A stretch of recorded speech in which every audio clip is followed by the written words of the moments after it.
I'd like to welcome everybody. We're going to reconvene the Thursday, April 28th, 2022 Roanoke County School Board meeting.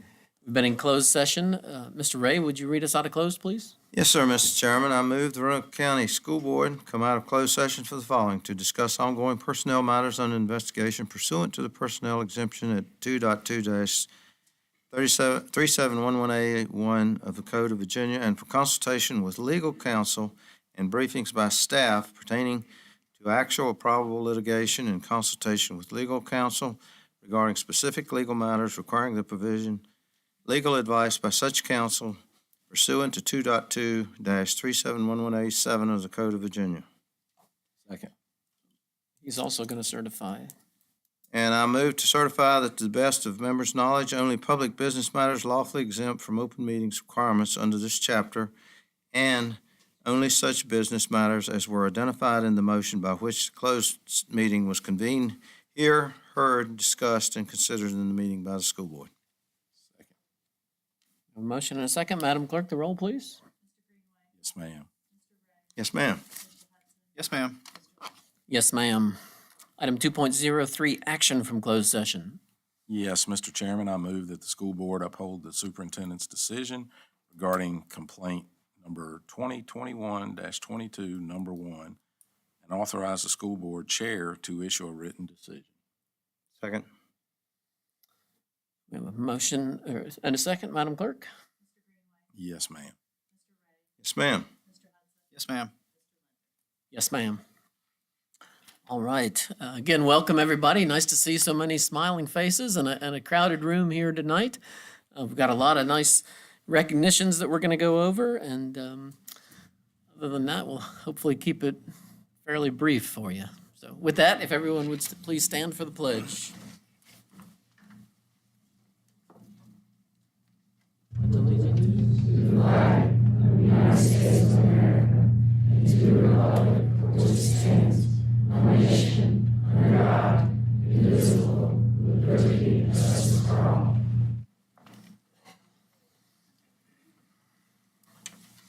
Item number 4, announcement of any changes to the agenda.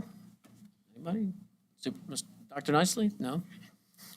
Mr. Chairman, I make a motion that we approve the agenda as presented. I'll second that. Madam Clerk? Yes, ma'am. Yes, ma'am. Yes, ma'am. Yes, ma'am. Presentations and recognitions. First one, a recognition of Roanoke County school bus drivers, meritorious service of student safety. Mr. Lowe. Good evening, Mr. Chairman, members of the board, and Dr. Nicely. This evening, we'd like to take a few minutes and recognize one of our rock stars from the Transportation Department. On Tuesday, April 19th, Ms. Denise Capito, with her 20 years of experience with Roanoke County Schools, was driving 9 student athletes from Northside High School JV boys soccer team to Magna Vista for a match.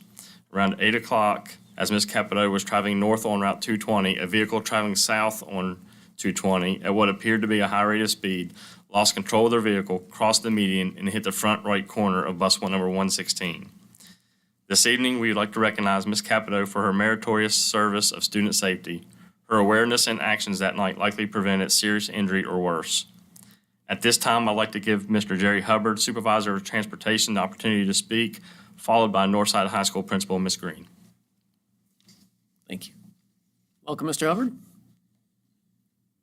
Good afternoon, Chairman Linton and board members, Dr. Nicely and staff. This could have been total different to what you can celebrate tonight after how the outturn was. As Chris said, the other vehicle was traveling south, she was traveling north. And it come down across the median, down an embankment right in front of her. At the time, she was running 56 miles an hour. And you can imagine how just a split second that this happened. She immediately applied her brakes. She had slowed down to 42 when it made the contact. The state trooper told me the other vehicle was running 75 when he went out of control. And of course, she called me immediately, and I headed in that direction and called Kathy King to make the contacts. And well, the first thing I asked about the injuries, Said everyone on the bus was okay. And I asked her about the other driver. She said, well, he was out walking around, so she assumed that he was okay.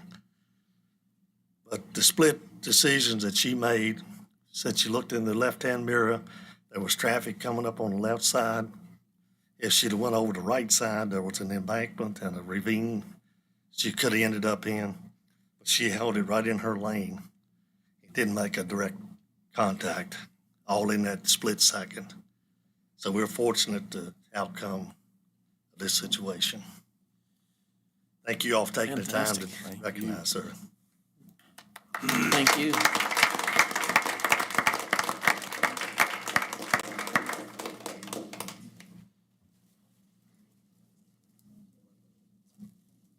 I knew that. Mr. Chairman, members of the board, Dr. Nicely, thank you for having us. I won't go over the details, but so much was not said. 20 years. She drove the coach when he was in first grade, and if you would have seen her in action, she was as calm and immediately, got him to dial 911. They were all calm. These are two of the 7 who think highly of her, and Lyric rode his bike here tonight to say thank you. So she drives for us. I got up early, what I thought was early, the next morning to go check on her and got to the bus lot at 20 till 7, and she was gone. She got there at 6:15 and drove her route. I went out to check on her at the end of the day, and she was in a hurry because she was driving the girls' soccer team to Lynchburg that night, and then she drove our golf team today. So this lady puts a lot of miles on for Northside, and we appreciate greatly all that she has done. So thank you. Thank you so much.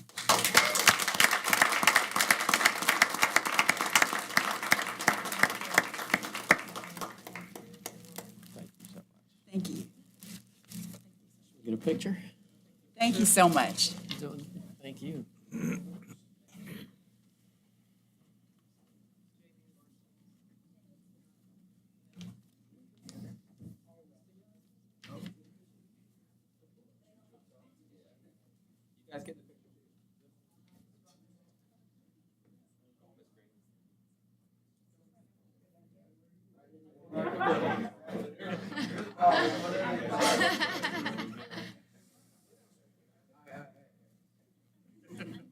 This way I have a camera sitting in another area.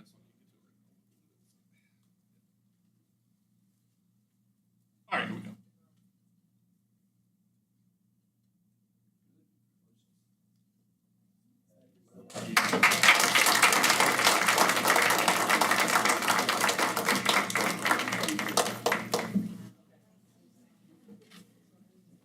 Hey, Jerry. Before you go, Ms. Capito, I have not seen the video myself, but I've spoken to people that have, and they said it really was a miraculous job you did that day, and Doing my job. we truly appreciate it. Didn't want to hurt me and didn't want to hurt the kids either. Mr. Chairman, Mr. Green. I'd like to say, echo Mr. Linden's sentiments. I often say that I think the bus drivers are, I don't know how we put somebody above the teachers, but the second most important people in this organization. And we're fortunate to have folks like you. So thank you.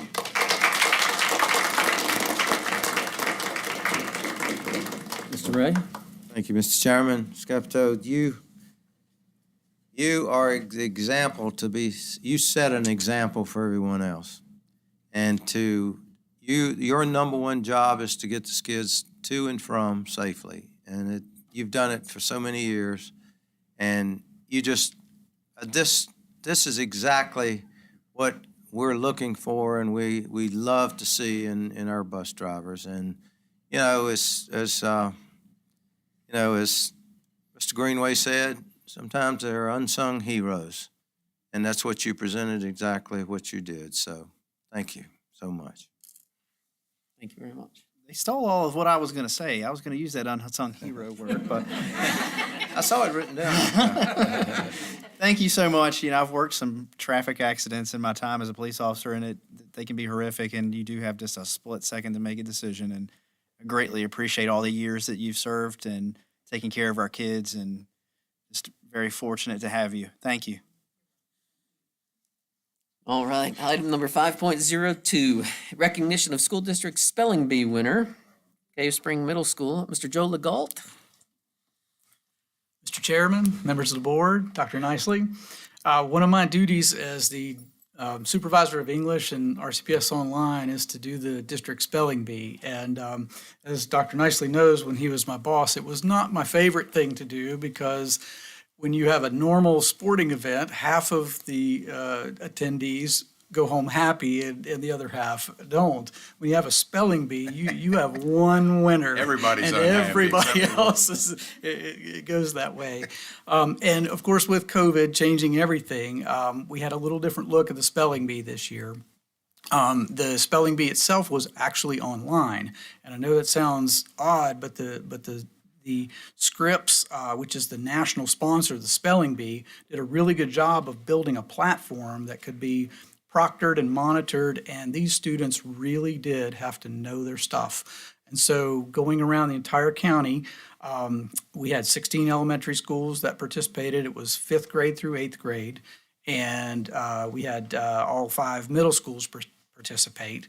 And it is my pleasure to present Ayush Pinamaraju as our district spelling bee winner. He's an 8th grader from Cave Spring Middle School, and they had 25 words to spell. He spelled 24 of 25 correctly to win the bee. No one else was even close. So please come right. up. I present to you Ayush. Would you like to come? Certificate. I had the pleasure of meeting Ayush out in the hallway. And I said, oh, okay. I said, well, spell cat for me. He spelled it right. I couldn't go any further than that. But thank you. It's really an honor. And thank you so much. I appreciate what you've done. Thank you. I'm sure we want to get some pictures. District spelling bee.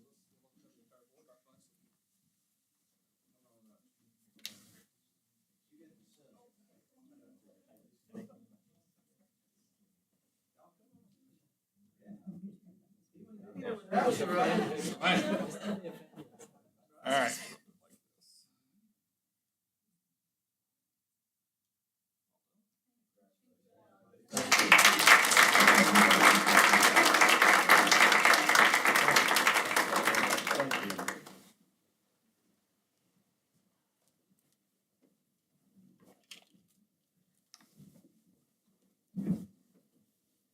Mr. Legault, will that get him on to a next level, a state competition? Participated in the regional bee, which was held in the same manner, and did not advance to the national. They go from here to the regional and then to the national. And we don't know, because it was online, they can't tell us exactly where he landed, but I'm sure he did really well. Gotcha. Very proud of him. Absolutely, Fantastic. absolutely. Thank you. Thank you. Thank you. Item 5.03, recognition of May 6th, 2022 as School Lunch Hero Day. Miss Susan Peterson and Miss Rhonda Huffman. Welcome.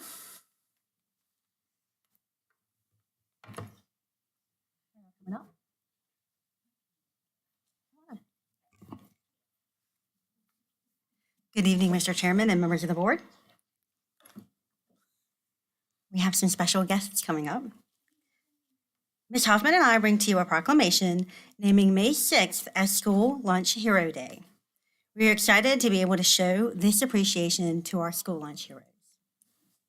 I would like to take a moment to say a thank you and a goodbye to 2 special lunch heroes that we have here in front of you. Ms. Mary Sue Draper is an associate at Mount Pleasant. She has been with us for 37 years. She has been active in the Virginia School Nutrition Association and received several awards, including the Lifetime Achievement Award and the President's Award of Excellence. Ms. Kathy Sackpole has been with us for 28 years. She is with Bonsack Elementary and the manager there. She also has been active with the Virginia School Nutrition Association and has received the Lifetime Achievement Award, the President's Award of Excellence, the Marketing Award, and Manager of the Year. with the retirement of these two ladies, we are losing a lot of years of experience, as you can tell. I think it shows that our lunch heroes are passionate about what they do. They get involved with our students. They become a part of the culture of our schools. And they're great ladies to have in our schools. And we are just really excited to have them and be able to celebrate them and the rest of the ladies that are out there in all of our schools. This is just a sample of them.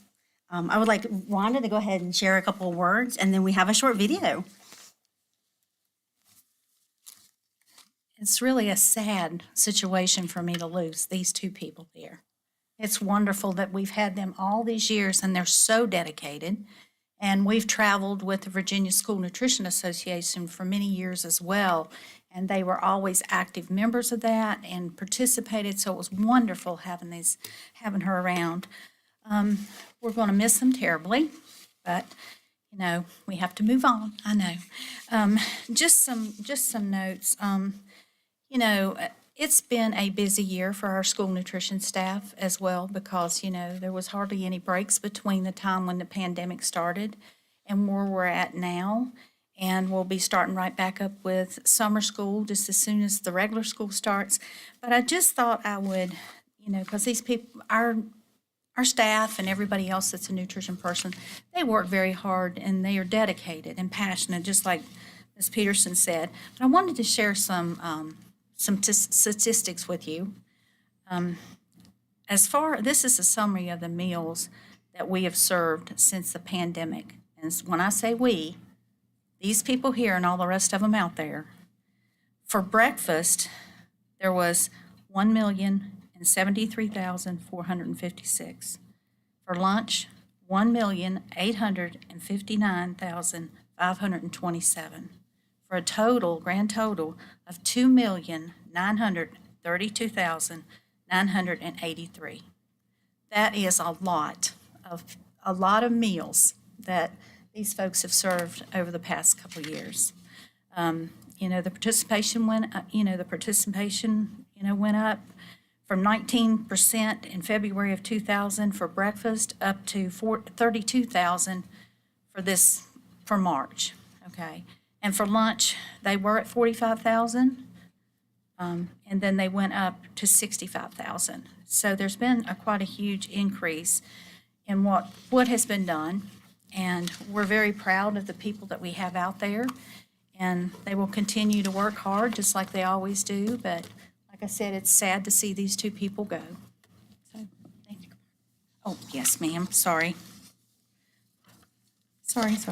So, yes, I think you have a copy of the proclamation, but School Lunch Hero Day, to just tell you a little bit about it, the guy that started all of this, his mom was a nutrition staff person, and she worked very hard, and he kept seeing it as he was growing up.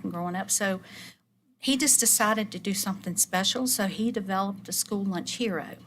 So anyway, that's how come we have a School Lunch Hero Day. And he's wrote books about it. There's all kinds of things about it. So his mother was a very proud mother, I can guarantee you that. But the official proclamation for School Lunch Hero Day is, whereas nutritious meals at school are an essential part of the school day, and whereas the staff of the district school meals and nutrition department are committed to providing healthful, nutritious meals to the district's children, and whereas the staff who prepare and serve school meals help nurture our children through their daily interaction and support, and whereas the day of Friday, May 6, 2022, is School Lunch Hero Day. Now therefore be it resolved that Roanoke County School District expresses its deep appreciation to these valuable employees and commends their good work on behalf of the children.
Very nice.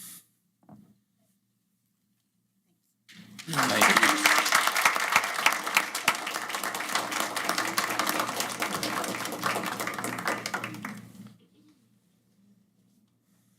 All right, item number 5.04, school spotlight. Today we have Mr. Mike Riley going to introduce some people from Northside Middle School. Oh, yeah, we're excited to have Northside Middle School as our spotlight school this evening. But before we turn things over to their principal, Dr. Linneberg, we do want to recognize Northside Middle School's redesignation as a Virginia Schools to Watch this year. To be recognized as a school to watch, the school must demonstrate that it's a leader in middle-level education grounded in middle-level best practice. That long journey starts with a staff survey that identifies areas of strength and growth in the domains of academic excellence, developmental responsiveness, social equity, and organizational structures. Once that survey is completed, the school completes a thorough application outlining how the school functions within each of those four domains. The application is then evaluated, and a determination is made as to whether the school is ready to proceed to the final step, which consists of a day-long site visit. Once the site visit is completed, a final decision is then made as to whether the school has met the criteria to be named a school to watch, which of course Northside Middle School was this year.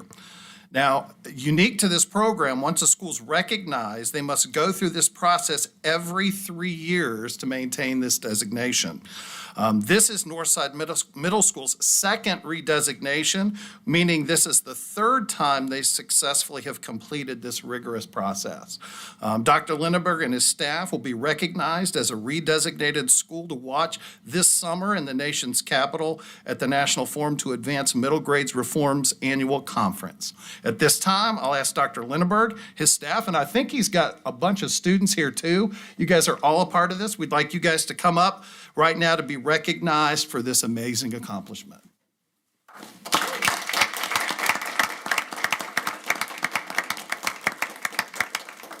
And we do have a banner here for them, so if we get you guys to hold this, you guys can come up here. Spread the banner out.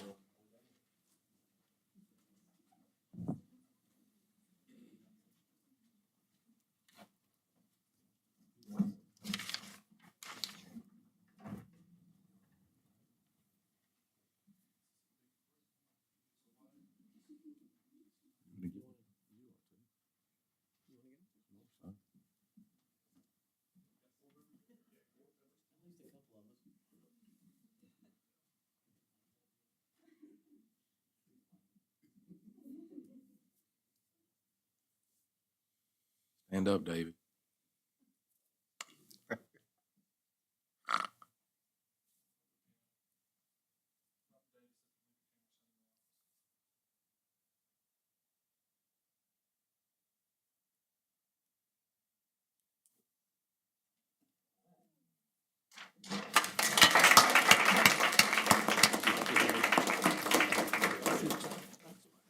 Who is that guy with the blue? Who does that guy with the blue shirt in the back of the room belong to?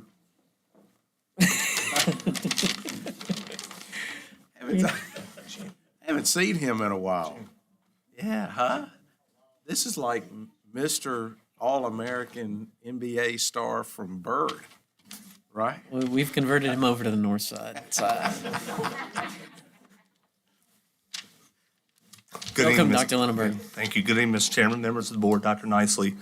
It's my opportunity to be here, my pleasure to be here tonight to take the opportunity to talk to you about our wonderful school at Northside Middle School. We're very proud to be redesignated for a second time as a school to watch this school year.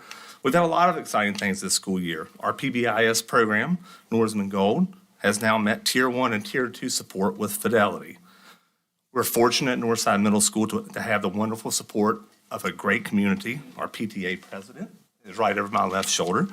We're fortunate to have them. They support our school in many ways, including having First Fridays where they provide our teachers breakfast the first Friday of every month. We're lucky to have them. I'm proud of our entire staff who strive to meet the needs of our students every day, and they are extremely hard workers. I'm extremely proud of our students, many of you who you see here tonight, who are truly wonderful and help make our school such a great place. I invite you to come to Northside Middle School, talk with our students, and you will understand exactly what I'm talking about. So I'm very proud of them. So to highlight our school, we have a video tonight, and I would like to introduce June Chocolate to you.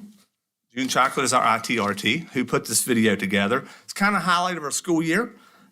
Instructional highlights, I think you'll see many examples of opportunity-ready skills that our students are engaged in. You'll see efforts with our PBIS. I would also like to recognize Ms. Karen Perry, who's right here to my left. Karen is one of our science teachers. Stand up, Karen. Karen, you'll see highlights of our Veterans Day program. We have a wonderful Veterans Day program every year, and Ms. Perry is always the one who puts that together, and she does an outstanding job with that. This year, the veterans were able to come and get a breakfast, and our band and choir play for them, and you will see it. So those are some of the highlights of the video, so I hope you enjoy it.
Zungebergstag viel Glück, Zungebergstag viel Glück, frohe Studien, langes Leben, Zungebergstag viel Glück.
So I'll describe a couple of these things. You'll hear some more in detail on some of these projects that were in the video.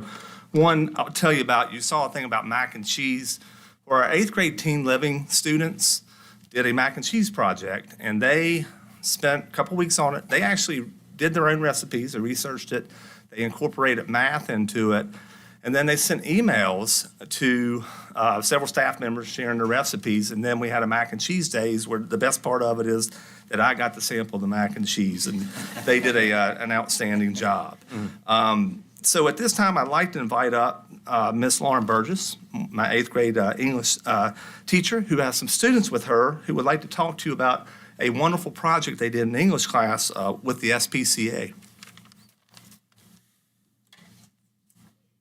Thank you, Dr. Lindenberg. Hi, everybody. I'm Lauren Burgess, and I teach 8th grade English, and I brought these young ladies with me to explain a project we did, and it was with the Regional Center for Animal Care, the SPCA, and also the Franklin County Humane Society. And so everybody in this room has probably written a poem for an English class in their lifetime, right? And they're all kind of the same after a while. And I have a lot of love for adopting animals. And at some point, my husband said I had to find another way to help other than bringing them home. I don't really like that rule, but I digress. So what I did, I contacted these shelters. They're all full. And I had the directors send us pictures of dogs that they needed to have adopted. And they were going to have an adoption fair. So the requirements were they had to write a poem from the perspective of the dog about why someone should adopt the dog. And they had to include all of the normal poetry outline, sensory details and alliteration, personification. They had to show different aspects of the dog based on the description the director had given us and the picture the director had given us. So I'm going to let them talk about why they liked this as an alternative poetry project. And I think Kelly was going to go first. Yeah. Yeah. All right. That's cool. You got this. Put the mic down. Yeah. So instead of doing some random project that most people don't want to do, we were given the chance to help the community out and make poems for dogs and other animals in hopes that they get adopted. Unlike a regular poetry project, the students' poems were actually put to good use. It gives students the motive to strive to do their best on their project, knowing that their poem will do something to help the animals. It was a creative and innovative way to learn the basics and aspects of poetry. I think that the students really enjoyed doing this project. It was a thoughtful assignment and was a great way to test our knowledge on poetry to help the animal shelters. Overall, it was fun doing the project.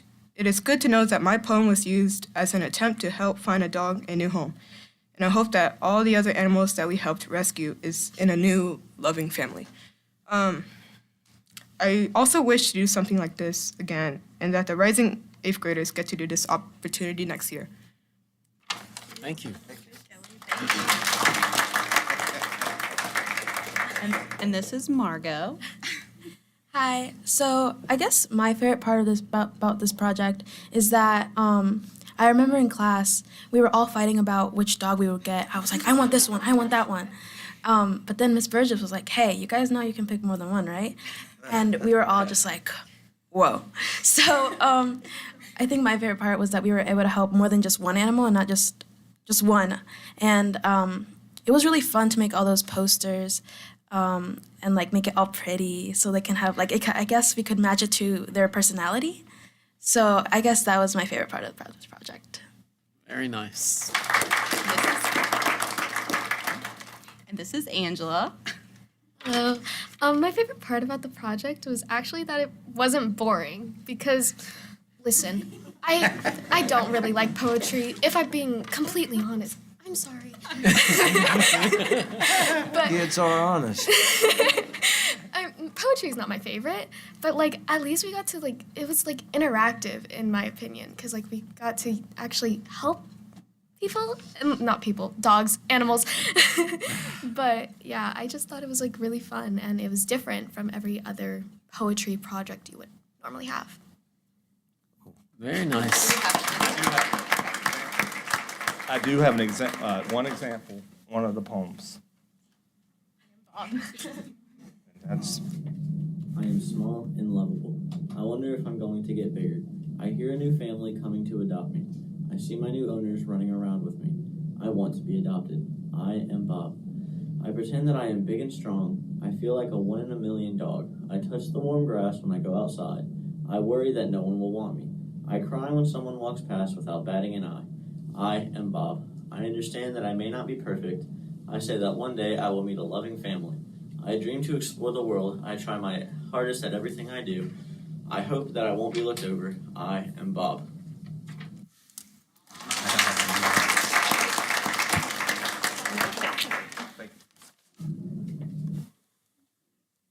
All right. This school year, we had a drama club. We had one 2 years ago, then it didn't last, but this year we had a drama club that, to say the least, was successful is an understatement. We had our first drama production. I know it was the first since I've been principal at Northside Middle School, and this is my 6th year. And the title of the production was the best and worst things about middle school. And let me tell you, it was wonderful, it was hilarious, and it really captured a middle school very well. I would like to invite up Mr. Elijah Wilhelm, who is an instructional assistant who headed up our drama club, and he has some of our drama students with us, if you would come up. To tell you how dedicated Mr. Wilhelm here is, he's a former Northside student. He's an instructional assistant with us. Everything he did was drama. He volunteered his time, and he works weekly on this. And he went out and found a production. He even made it here tonight despite entangling with a deer on his way to school, on the way here, but he made it his way here. I appreciate his efforts, and I'm going to let them talk. I'd like to start by saying only one of us made it here, and it's not the deer. When we started the drama club, I didn't know what to expect. You know, you could put the most interesting soccer game in front of me and I would be bored stiff. Some people just don't like different things. So there are some students and there are some people that just are not gonna like theater, and that's completely fine. I was expecting about 15, 20 kids. We had 64. We had 64 at our first meeting. Now, we had to kind of reiterate how much work this is going to be, and then some people are like, oh, okay, well, maybe not for me. But all of our students that we had that stuck around did such an amazing job. A lot of our students had never even seen theater before, much less had acted, much less had done anything on the scale that we did. It was a 30-minute show, but we had 17 students on stage, and there were about 10 backstage. And they put on an amazing show. We had over 600 people see the show within the 2 different airings that we had, or the productions that we had. And I think most importantly, we had students that were engaged. We had students that were laughing, that were paying attention, that weren't on their phones, that were actually enjoying the show. And I think it was the first time probably since the pandemic started that we had so many students in a small area watching the same thing and enjoying it. And my students just did such an awesome job. I don't let them tell you a little bit about what they did and why they enjoy being a part of drama club. So we'll start with Bibiana. She was one of our leads for the show. She was one of our narrators, so I'll let her narrate this. Hello, amazing to be speaking to you all today. Well, my name is Bibiana Bell. I'm an 8th grader in the Northside Middle School Drama Club, led by my amazing director, Elijah Wilhelm. First, let me talk about how grateful I am for him and this amazing program. Even though this is Mr. Wilhelm's first time leading a drama club, it was also his first time directing a production. That is impressive in itself, but especially trying to lead a bunch of hyper theater kid middle schoolers. Yeah, not easy. I'm so proud and thankful for him and all he has done for me and all the students involved in this club. I would also like to thank Miss McMillan. She helped a lot with this whole program as well. So, the main thing this program has accomplished is our spring production, one-act play of the 10 Best and Worst Things About Middle School, written by M.G. Davidson. I played one of the leads, narrator 1, with around 110 lines. I enjoyed this role immensely and acting with my fellow lead, Giovanni Canigliaro, who played narrator 2. This whole program and this play have made me able to meet and get to know this amazing person who I now know as my best friend. This is a major part of the reason why I've loved this experience so much. Yes, the multiple day-a-week rehearsals, the nights spent studying my script, The stressfulness of remembering my lines, performing in front of my peers and most of the student body, it was a lot, but the payoff was so rewarding, it was unbelievable. I was getting congratulated in the hallway by people who had never even talked to me before. I had people tell me they had never seen a show before, or they never thought they'd even like a play, tell me they enjoyed it. It was amazing this production could bring our middle schoolers an accessible way to grow their interest in the arts, not only the actors, but the audience. It was an amazing feeling getting off stage after the student show. It all felt worth it. The 3-hour rehearsals felt worth it. I was beyond happy. This program has strengthened my leadership, acting, memorization, confidence, and public speaking skills, and so much more, which all these things are important qualities our youth can further grow in. Finally, I really hope this program can continue at Northside Middle when I go up to the high school. I hope other kids can experience the joys of acting with this beautiful club, which I'm incredibly thankful for. Thank you.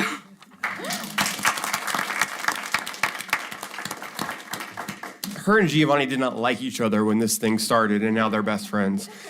Up next, I've got Edie Gann here, and Edie's going to tell you a little bit about her experience with Drama Club.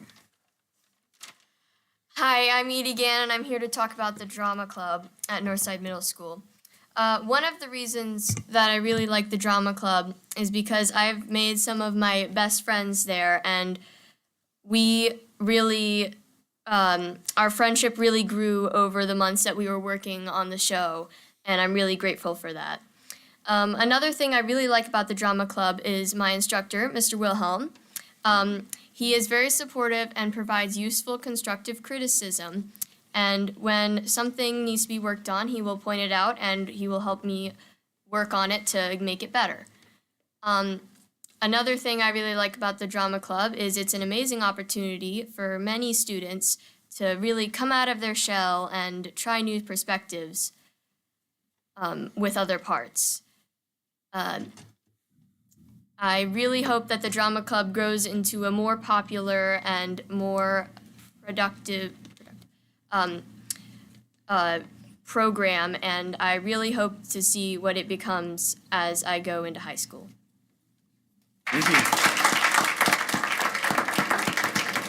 And then last but not least, we have Ethan Grubb, who was singing in the video, that was singing in German in the video. Wow, Mr. Will. You're welcome. I'm Ethan Grubb. I was in the Drama Club, and it's amazing. You have so many new skills that you get from the Drama Club, and it's insane how many people are working on the Drama Club. And at surface, it's just like, oh, just a couple people acting. But in reality, there's so much more to it. There's so many people behind the scenes and so many people that just make it happen. And I've made many best friends. I've grown friendships, and a lot of amazing things like that have happened in the Drama Club. And it really helps you, like, skill-wise. There's so many different things that you can get better at in the Drama Club. And it's really helped me, and I'm really thankful for it. And I'm sad that I have to leave it behind going into high school, but I hope that it can grow and it can become even better than it is right now. And I'm very thankful to have been able to be part of it. And we have 2 shows next year, and I expect to see all of you there. For you 8th graders, I know that you may be sad leaving the middle school, but Miss Green is going to be excited to get you in the Drama Club up at the high school. I can guarantee that. Lastly, I'd like to invite Miss Jessica Niedermeyer up, who is our life counselor, and 2 of our students, Warren Hicks and Braylon Skelton, to talk about our student voice. At Northside Middle School, we're very proud of our Norseman Gold program, and we have a very active student voice group that helps us and provides us insights from across our student body. And Miss Niedermeyer is a great leader for us in our PBS program, so I'm going to turn it over. I believe, Braylon, you would like to speak, correct? Come on up. I would just like to say that I love in Student Voice we can share ideas, and I know that people are listening to what we are saying. It is very important to me that we can help improve things throughout the school, like coming up with ways to reward good behavior. And I love that in Student Voice I can be a part of helping with that. Thank you.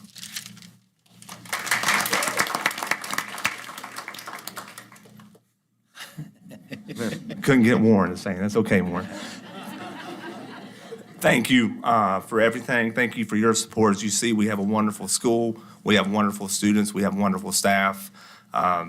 Our students are so active throughout the building. I hope you've got a little bit of a sense of our school year. Thank you for giving us this time and talking about Northside Middle School. It's my pleasure and my honor to be principal of such a wonderful school. Thank you.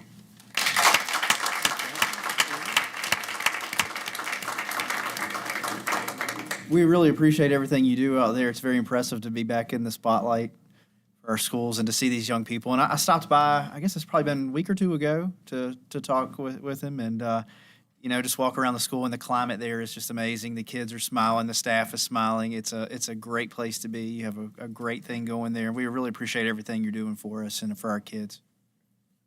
Mr. Ray? Yeah, thank you, Mr. Chairman, and Dr. Lindenberg. This is such a great thing, these spotlights. I mean, we get to see so much. We can't, we don't see everything that goes on in the schools, but it is really great to see the things that are happening. And I just, if a picture's worth 1,000 words, your slideshow was about 1,000,000 words, and that was great. And I mean, to see the numerous things that are going on, and the participation is just wonderful. And PTA president of what you're doing for the teachers, and you say it's first Friday every month. Maybe that's when I'll visit. No. But thank you for what you do from the PTA. Thank you, Mr. Chairman. Yes, sir. Mr. Greenway. Mr. Chairman, thank you. Mr. Lindenberg, we've, seen that school grow, and you've done amazing things with it. It's wonderful to see all the participation. One of the best things we do in our school board meetings now, and I credit Dr. Nicely for bringing this spotlight on schools now. It is so rewarding and so refreshing to see all the students and participation, and Northside Middle is obviously thriving, so that's awesome. And I'm going to say one thing to my nephew, Ethan. I'm going to say I hope to hear you singing at our next family event. So very nice, very nicely done. Thank you, Mr. Chairman. Thank you. Yeah, Dr. Lindenberg, you're doing just such a great job there at Northside Middle School with getting the community involved and engaging the students in learning. It's every time I've been up there, it seems like the kids are very happy and learning, and just really appreciate the job that you and the teachers and staff and the IT staff is doing there, and keep up the good work. Thank you. I'd like to recognize our Northside High School principal as well. She does an excellent job out there. I stopped by and spoke with her the other day. She always makes me feel very welcome. And again, the staff and the students, you can just tell that everybody is happy to be at school, which is amazing, because I was not one of those students. And Dr. Nicely, we may need to find us, if he can get 65 people, if Mr. Wilhelm can get 65 people out for drama club, we may need to find a spot for him somewhere permanently. Yes. That's more than like go out for the football team. So. Fantastic. Well That's done. awesome. Thank you. All right, item number 6.01, report by Student Advisory Council, Ms. Taylor Holofsky.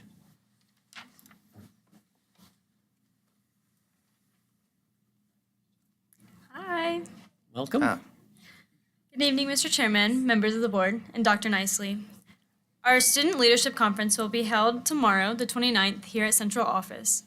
The Conference Planning Council came to Central Office after school today and helped decorate the building. As you might have seen, there's lots of balloons. We're trying to make it as fun and inviting for everyone as possible. We're excited to have some of you guys with us tomorrow and to have a great day. I don't have any other information for you guys, so thank you all for your continuous support of the Student Advisory Council and allowing us the opportunity to vocalize our input. Thank you. Thank you, Taylor. We're looking forward to tomorrow. All right. Item number 7.01, hearings of citizens and delegations. During this portion of the meeting, citizens, including our students, parents, employees, and Roanoke County citizens, are invited to address the board on matters of public concern in exercise of their First Amendment rights. We do ask that speakers be respectful and civil in their comments and address the board chair rather than individual board members. Speakers will have 3 minutes to make their comments. And unfortunately, we do not respond to comments. So we have a few speakers this evening. The first of which, Winter Schosberger. Welcome back, Ms. Schosberger. I missed the last 2 meetings because my crew was sick, but I'm here. My name's Winter Schosberger. I'm in the Hollins district. When my oldest child started kindergarten, I often wondered why I felt that communication from school to parent was lacking. For example, he came home shortly after school had started and said, "I was on a 3 again at lunch today." After asking him what that meant and getting no clarification beyond it meaning that he wasn't allowed to talk during lunch, I contacted his teacher to see if he was having behavioral issues that I should be helping to resolve at home. She didn't know what a 3 meant either. She then contacted the lunch aides, who were able to explain for us that the entire cafeteria has a silent eating time for part of their lunch break so that the kids will focus on eating. This was not a policy in the handbook, not mentioned at back to school night, or common knowledge amongst the parents I knew. There was no way for me to prepare my 5-year-old about silent eating time so that he could understand that he wasn't in trouble. I don't know about you, but in our house, a 3 means you're in trouble. This was only the first time that year where I felt a lack of communication from the school level to the parent level, and I quickly learned that I was not alone in this feeling, as many of the parents felt the same way. While some of you were campaigning for your school board seats, you said things like, "Parental involvement in schools is extremely important to the growth and development of our community and provides parents with a better insight as to what is being taught and what is happening in our public school system." And the shutdowns helped many of us realize that there were large differences in students' home environments with regards to technology, home life responsibility, food stability, emotional, social, and mental health access, and educational support. I knew I could stand up for those who could not. And I pledged to look for ways to increase parental involvement in our schools, since a solid education starts with and is facilitated by caring parents. Currently, I'm left wondering how you align those beliefs you spoke of in your interviews with your demonstrated behaviors. After watching the decision-making process at this level, I now understand that the communication and transparency issues begin here. Furthermore, I find your lack of awareness about what students and teachers are experiencing on any given day in our schools to be completely unacceptable. If you truly desire to develop our communities by involving our parents and standing up for those students who need representation, you need to know what is actually happening in our schools, and it is increasingly evident that you don't. Once again, I have quickly learned that I am not alone in this feeling. Thank you, Ms. Schosberger. The next speaker, Selma Susik.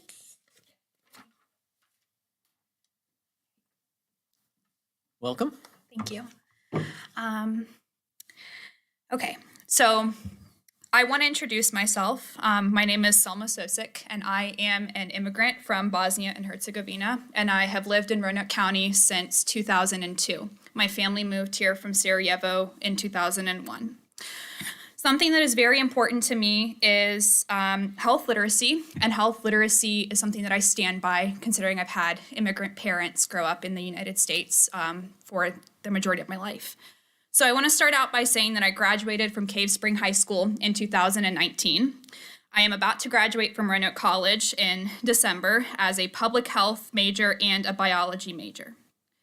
So I want to talk about the YRBS survey. I've been taking that survey since the 6th grade, or I took it until I graduated, obviously. And I wanted to address the board, or chairman, on the decision that the county made to remove the questions from the YRBS survey. I study public health, and I have been advised by PhDs that data is important. We use this data to establish problems in the community. And if you don't have numerical data to establish an issue, you don't have any quantifying measure to show you how big an issue in the community is. The other thing that I want to talk about is that in families like mine, sex is very taboo. It's not something you do in most cultures. You don't talk about it because it's not generally accepted. So I never had the talk that, most parents give their parents. So their children, excuse me. So removing these questions is very, very vital. And I think it's sorry, I'm trying to keep everything together. Removing these questions is very irresponsible in the public health aspect, and it's very vital to have these questions on the YRBS because you have to have data. And in immigrant families, because the county is not just made up of a small minority group, we have a pretty big minority group, you don't have these questions to show these immigrant parents what types of sexual behaviors are occurring. So parents have access and can opt out. So parents were able to view those questions. These questions have been on the YRBS survey for years. Like I said, I've been taking it since the 6th grade, and I have not ever had an issue with it. So I want to address the board and say that I feel like this is a stigmatizing thing that we do, is we stigmatize sex, and we don't often talk about what a contraceptive is, and we need to educate our community on what contraceptives are, what STDs are, and we need to protect our children and not stigmatize them for a behavior that is ultimately out of anyone's control. And you need to make them feel comfortable and make them feel comfortable to come talk to you about these types of issues. And if they can't do that, who do they go to? Who do they go to for health education? Who do they go to ask these types of questions? These data are very important, and these data are very important in terms of understanding what types of community health issues we have, especially in our middle schoolers and high schoolers. So I really wanted to just address that, considering I'm a public health and bio major. I've studied this, and I have a feeling that this would just backfire on the county in terms of the data we have accessible to us. And that is all. Thank you. Thank you. Next speaker, Brian Handy. Welcome, Mr. Handy.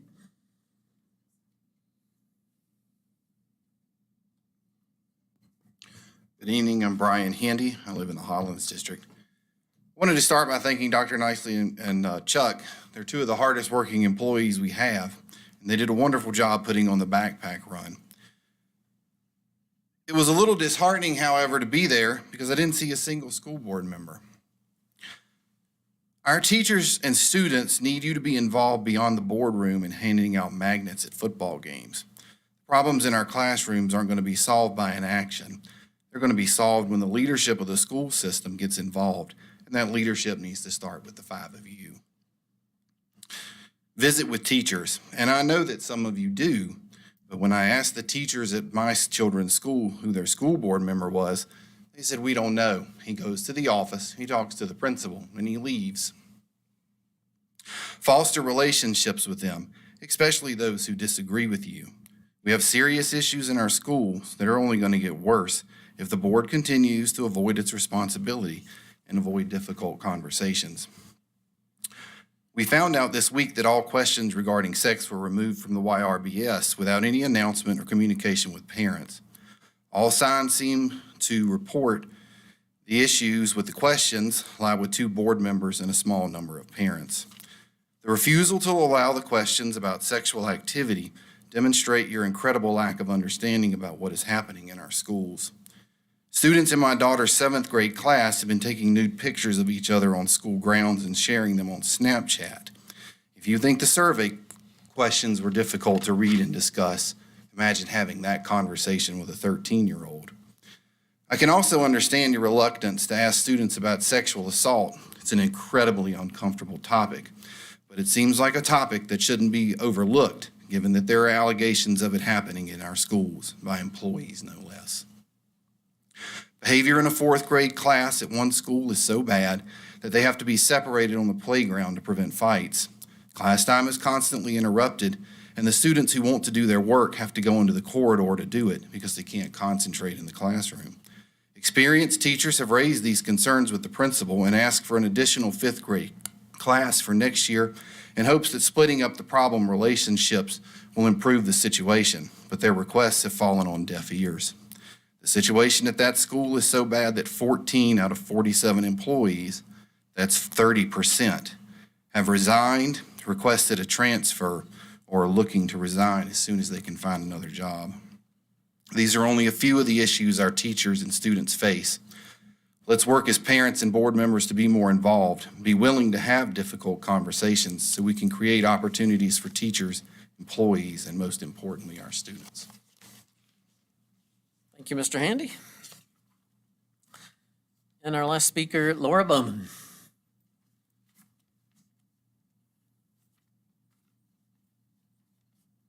Welcome, Ms. Bowman. Laura Bowman from the Windsor Hills District. Good evening, Mr. Chairman, members of the board, Dr. Nicely. I'm concerned about what's come to light about the questions emitted from this year's YRBS. Stigma is a killer. It keeps people in the shadows, serves to negate their lived experiences, and prevents them from getting the help they need. The YRBS is a tool that helps us understand where problems lie so they can be better addressed. Just not talking about an issue doesn't mean it doesn't exist.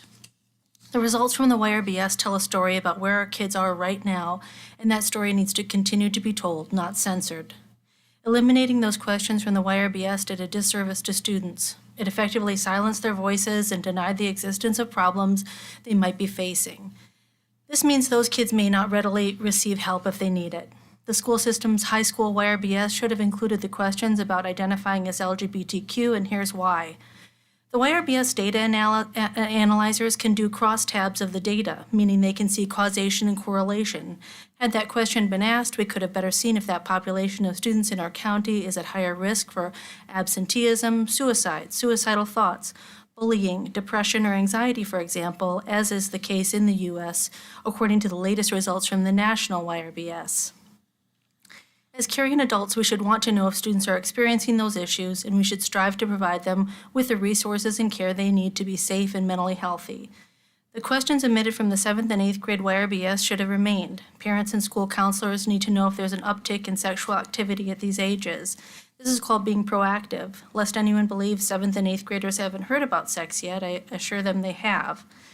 If parents don't want those questions asked of their kids, they have the opportunity to opt them out of the survey. I've opted my own out of surveys, and I appreciate the ability to easily do so.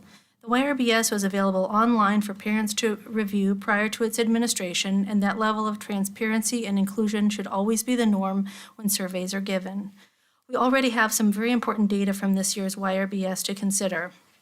Even after the questions were posted online and information about the survey was relayed to parents several times, just 200 students were opted out. This means overwhelmingly parents want to know if there are issues they should be focusing on in their families and communities. Ignorance isn't bliss. Silence isn't golden. Representation matters. Prevention is key. Stigma kills. In 2018, I attended meetings where in that year's YRBS questions were discussed. I found the process fascinating, especially the explanation of cross-tabulation of the data and how changing questions or omitting them from one YRBS to the next impacts it. Formulating the YRBS should be a very thoughtful process, and the professionals who analyze the data should be consulted before changes are made. Apparently, this didn't happen, and I find the removal of certain questions this year arbitrary, biased, and reckless. I ask that when the YRBS is administered again in 2024, a more thoughtful, inclusive, and pragmatic process is used. Thank you. Thank you, Ms. Bowman. All right. Item number 8, consent agenda. And for those that may not be familiar with that, these are items that have been discussed at length, either at a previous meeting or at a work session. It's not that we're rushing through that portion of the agenda, but I have a motion to approve the consent agenda. So moved. Second. Madam Clerk, the roll, please. Yes, ma'am. Yes, ma'am. Yes, ma'am. Yes, ma'am. We have no action items this evening. Item number 10, information agenda.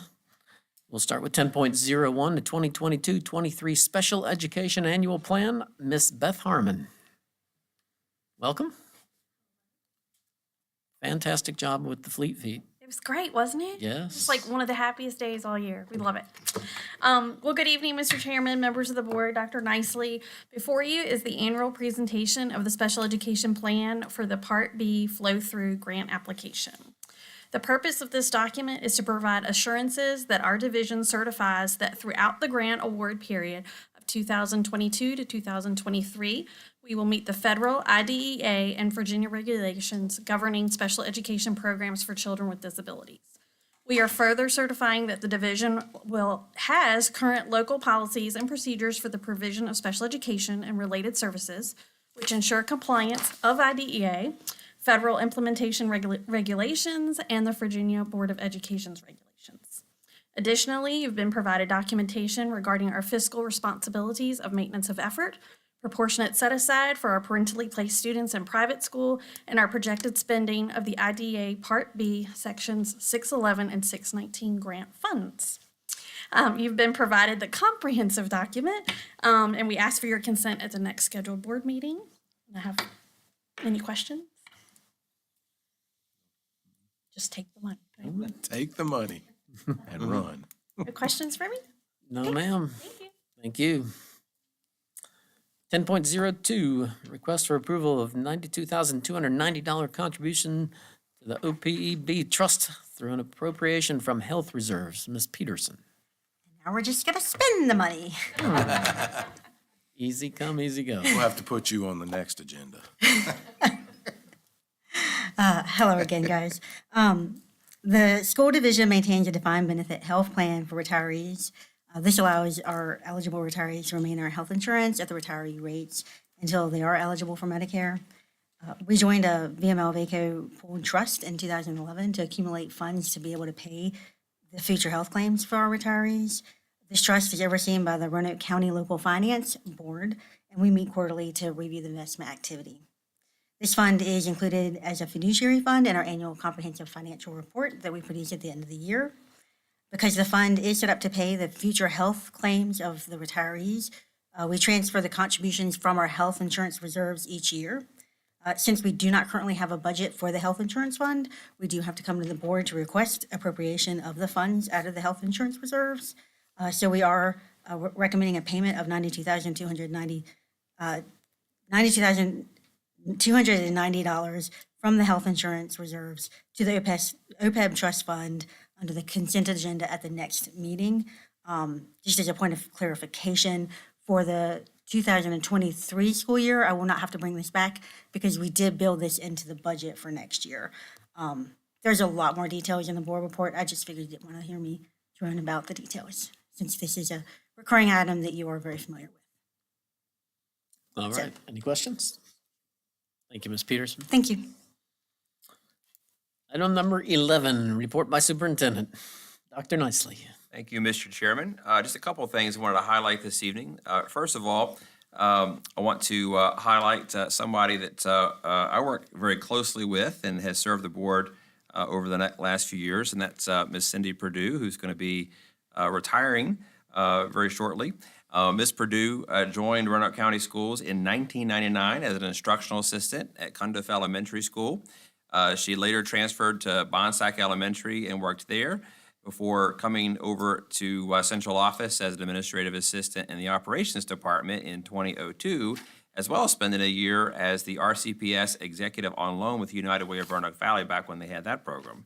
In 2015, she moved to the superintendent's office as the assistant to the superintendent and also was named deputy clerk of the school board in 2016 and has continued to serve in that capacity since that time.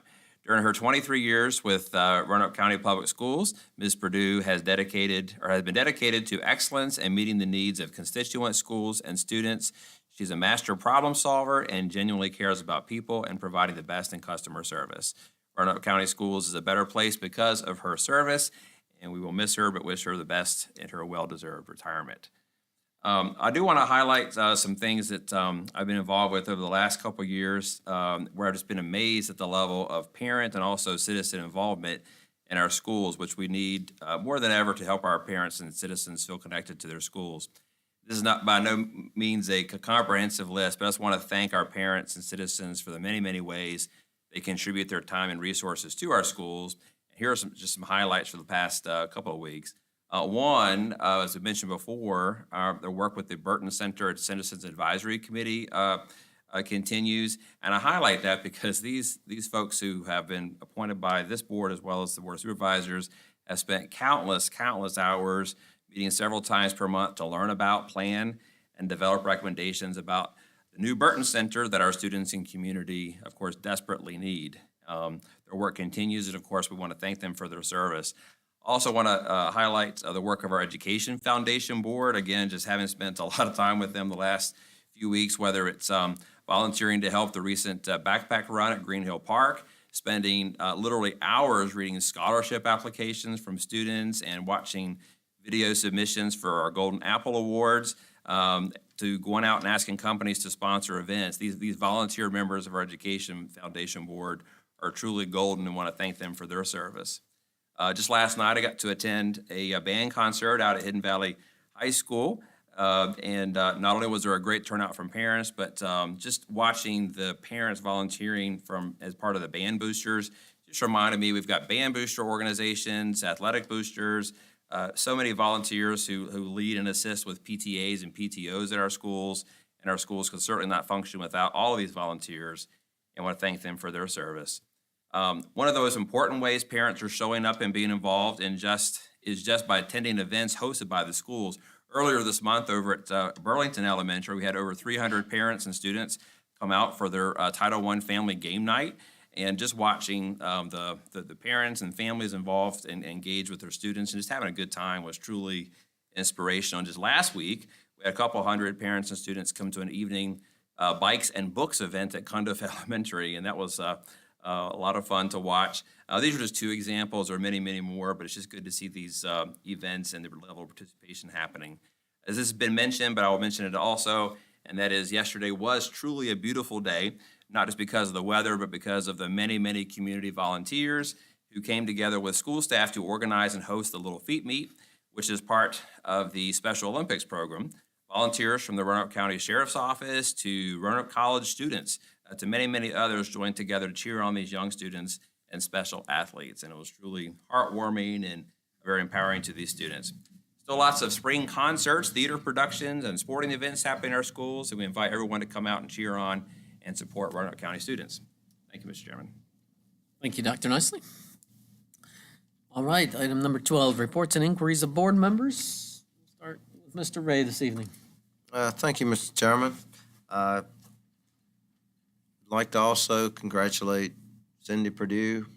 Ever since I've been on the board and first came in with Angela and also Cindy, and they were a team, and they never said no to anything that you had to ask and find out that you needed. And it just is amazing that, the years go by quickly, and I sure hope that she'll cherish her time in retirement, and she and Jason, and we'll have a wonderful time. I did miss Little Feet Meet this year, and I really did hate it because I've always been every year. And unfortunately, I was having a roof put on, and the guys were blocking the driveway with nails and tiles. So, but anyway, I was sure did miss being there. Monday, I'm going to have Paul Mahoney from the Board of Supervisors visit Penn Forest Elementary with me and visit the classrooms, and certainly look forward to that. He is looking forward to it as well. So I think it's important that we can get them out and see the schools and see what's going on in our school system. So thank you, Mr. Chairman. Thank you, Mr. Ray. Mr. Greenway. Yes, thank you, Mr. Chairman.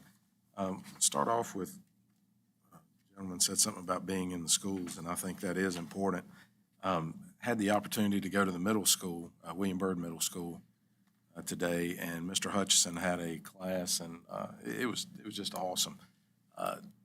They did the Shark Tank in the 8th grade, and that was really amazing because I don't know in the 8th grade if I would even known, when you're talking about paying so much for a percentage of the company and the level of detail that had to go into how you're going to market and unit cost and what you're going to sell this product for, and it was just amazing. It was truly one of the best experiences in terms of instruction classroom for age level kids I've seen in a while.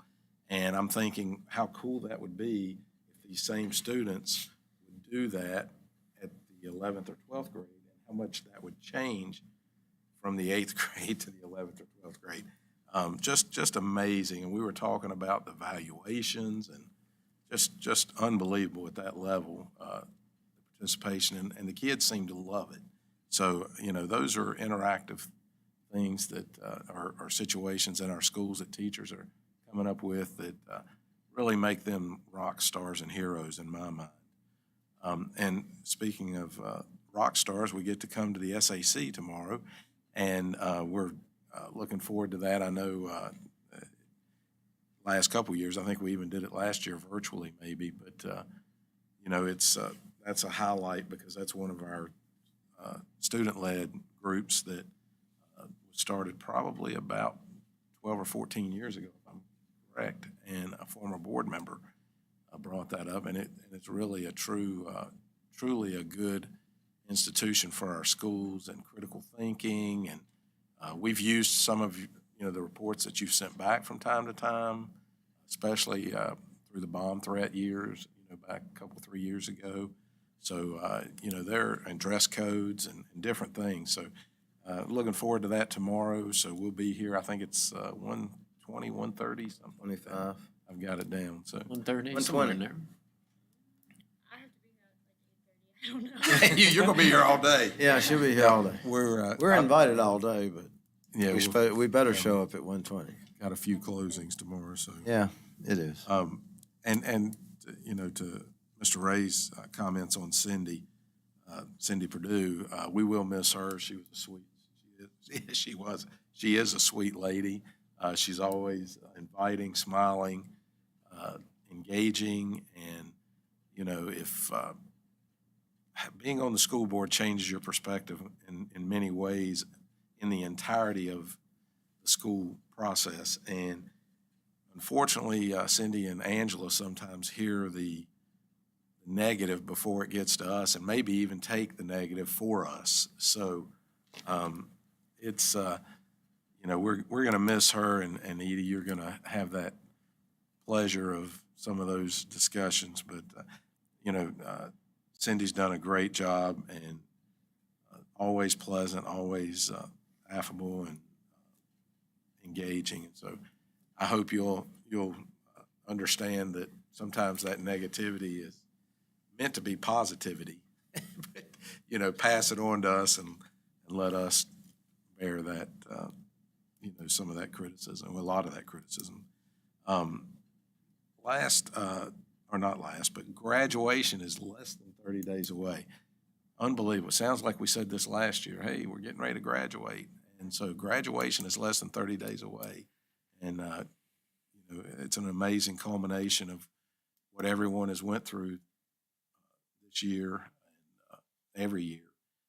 The teachers, the students, I don't know how teachers let the students go to the next year, because I think just in the little interaction I've had in the schools, you seem to get attached, or, there's one that sticks out to you, and then the next thing you know, they're going to another class, or another, they're moving on, and I would just rip your heart out to let that kid go away from you, because they almost become a part of you, I'm sure.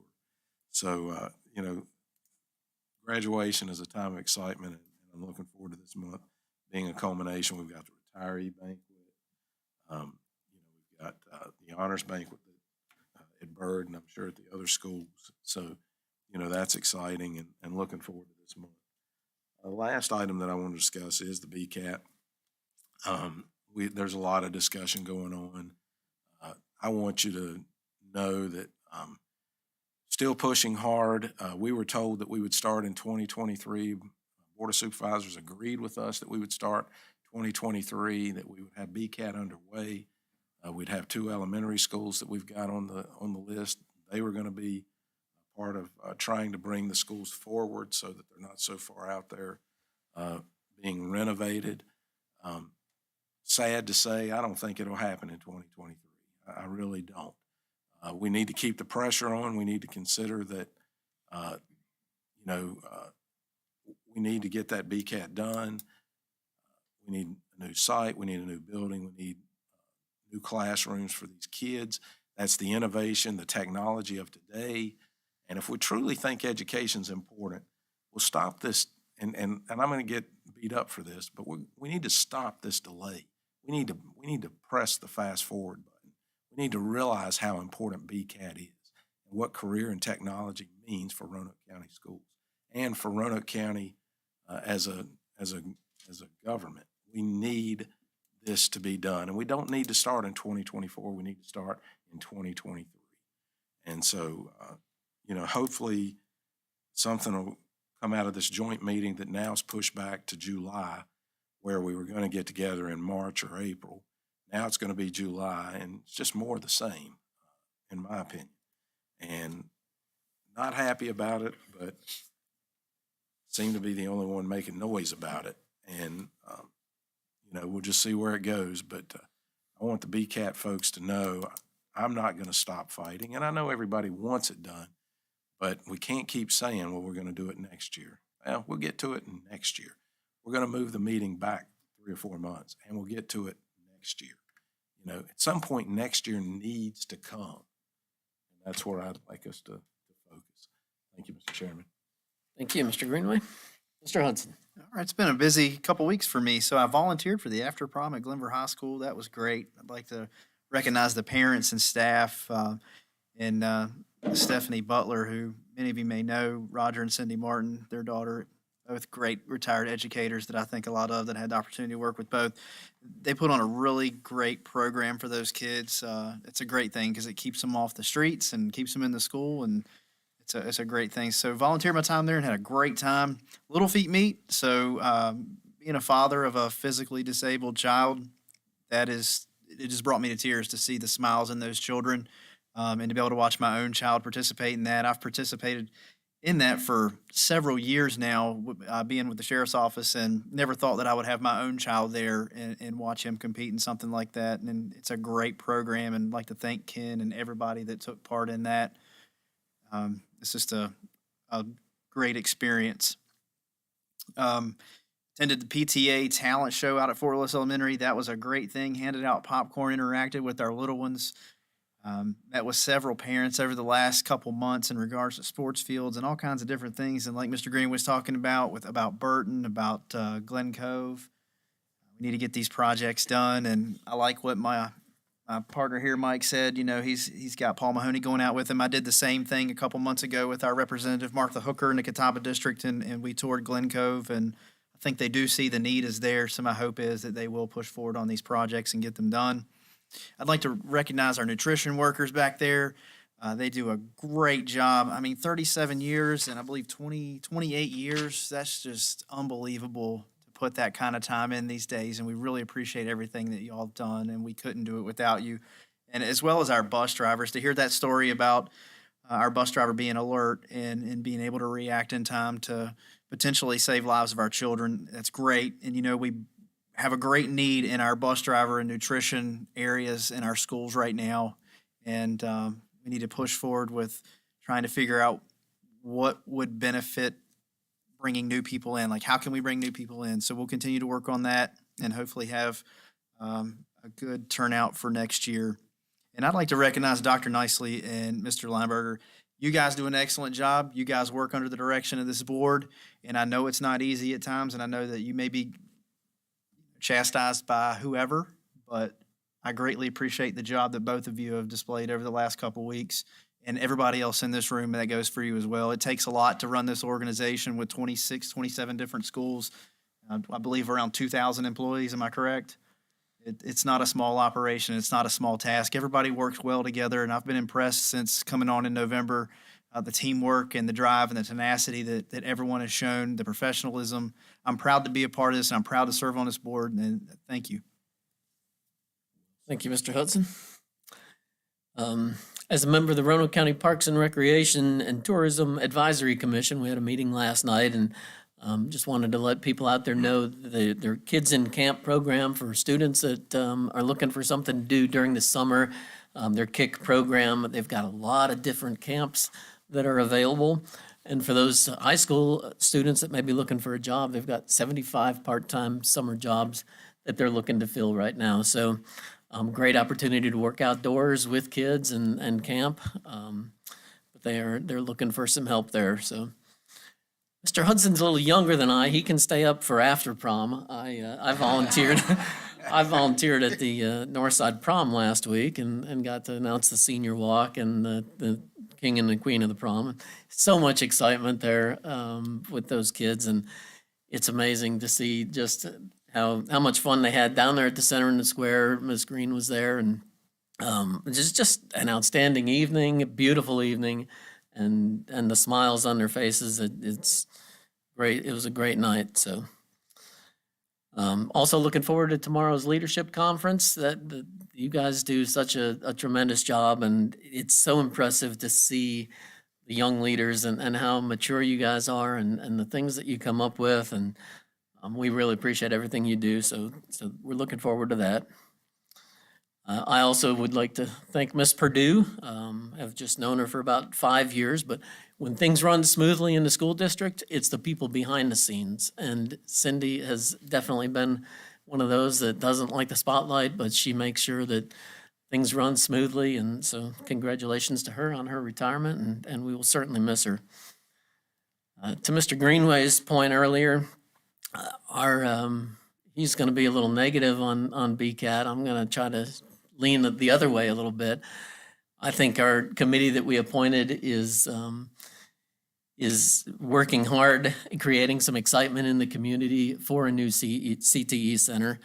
And I'm hopeful, based on some conversations that I've had recently with a couple board members, that 2023 we may be able to get started. So we'll see who's right. Tim usually says he's always right. So we'll see what happens there. You're But saying 2023, can we? July of 2023. Can we get a quote here? What I will say is we've got one opportunity to get this CTE center correct, because it's going to be a facility that is going to be in place for the next 40 to 50 years. So 20 years to get it right. So this board has started to focus on that much more recently than previous boards when it was way down the list on that. But anyway, with that, that's all I have. Meeting adjourned. We'll see where it goes.